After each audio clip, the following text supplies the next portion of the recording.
ஆனால் பரஞ்சோதியனார் அவர்களை மற்றும் கழகத்தினுடைய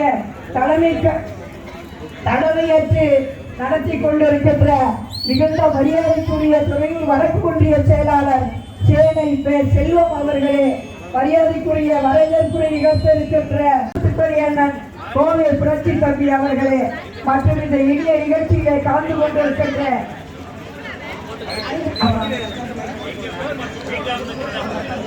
ஒவ்வொரு நிகழ்வானாலும் மிகுந்த கவனத்தோடும், ஏனென்று சொன்னால் இப்போது கூட அருமையண்ணன் பொதுச் செயலாளர் அவர்கள் 2 முறை இங்கே வந்தார்கள். அதற்கு அவர் எடுத்துக்கொண்ட முயற்சிகள் அத்துணை சிறப்பு வாய்ந்த முயற்சிகளை எடுத்தார். முன்னாள் முதலமைச்சர், வருங்கால முதலமைச்சர் அண்ணன் புரட்சி தமிழர் எடப்பாடியார் அவர்களுடைய வழிகாட்டுதலின்படி இன்றைய தினம் துறையூர் பகுதியிலே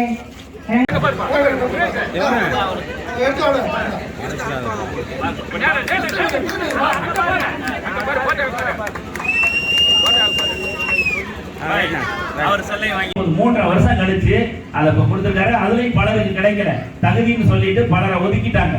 அது மட்டுமல்ல, விவசாய இங்க நம்முடைய இங்க இருக்கக்கூடிய எல்லாம் நம்மளாம் விவசாய குடும்பத்தை சார்ந்தவர்கள். விவசாய கடன் ஒட்டுமொத்தமாக தள்ளுபடி செய்யப்படும் சொன்னவர் இந்த மு.க. ஸ்டாலின்.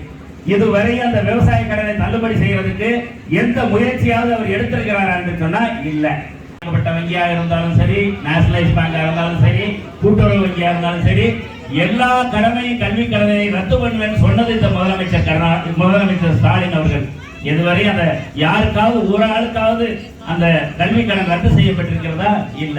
முதியோர்களுக்கு 1000 ரூபாயில இருந்து 1500 ரூபாய் உயர்த்தி வழங்குவேன் சொன்னது மு.க. ஸ்டாலின். ஆனா இன்னைக்கு அந்த முதியோர் உதவி தொகை நம்முடைய புரட்சி தலைவி அம்மா காலத்திலையும் சரி, நம்முடைய அண்ணன் எடப்பாடியாருடைய காலத்திலையும் வாங்கிக்கிட்டு இருந்த எண்ணிக்கை இன்னைக்கு குறைஞ்சு போச்சு. எங்க பார்த்தாலும் முதியோர்கள் நான் ஏற்கனவே வாங்கிக்கிட்டு இருந்தேன், அம்மா ஆட்சியில வாங்கினேன், அண்ணன் எடப்பாடியாருடைய ஆட்சியில வாங்கினேன், ஆனா இந்த ஆட்சியில் எங்களுக்கு நிறுத்தப்பட்டிருக்கிறது என்று அவர்களெல்லாம் வேதனைப்படக்கூடிய நிலைமை தான் இந்த விடியா திமுக அரசிலே ஏற்பட்டிருக்கிறது. அம்மா கிளினிக் தமிழ்நாடு முழுவதும் நம்முடைய பொதுச் செயலாளர் அண்ணன் எடப்பாடியார் அவர்கள் முதலமைச்சராக இருந்த பொழுது கிராம மக்கள் அந்த சுகாதார வசதியை பெற வேண்டும் என்பதற்காக அம்மா கிளினிக்கை தொடங்கினார். இன்னைக்கு அதெல்லாம் மூடு விழா கண்டு பண்ணிட்டாரு. அது மட்டுமல்ல, இங்க நம்முடைய மகளிர் சகோதரிகள் எல்லாம் இருக்கிறாங்க.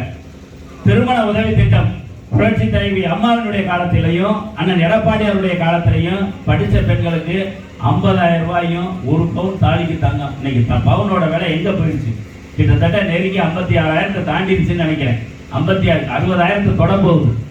இதையெல்லாம் வழங்கியவர் நம்முடைய புரட்சி தலைவி அம்மா அவர்கள், அண்ணன் எடப்பாடியார் அவர்கள். ஆனால் அதற்கெல்லாம் மு.க. ஸ்டாலின் அவர்கள் ஒட்டுமொத்தமாக மூடு விழா நடத்தி இருக்கிறார்கள். சுழன்றாடும் புயல் வேக செயல் வீரன் சேனை செல்வம் அவர்களே, எனக்கு முன்பாக அமைதியே உருவானவர், அன்பானவர், பழகுவதற்கு பாசத்தோடு பழகக்கூடியவர், புரட்சி தலைவர் அம்மானுடைய இதயத்திலே நீங்கா இடம் பெற்று சட்டமன்ற உறுப்பினராக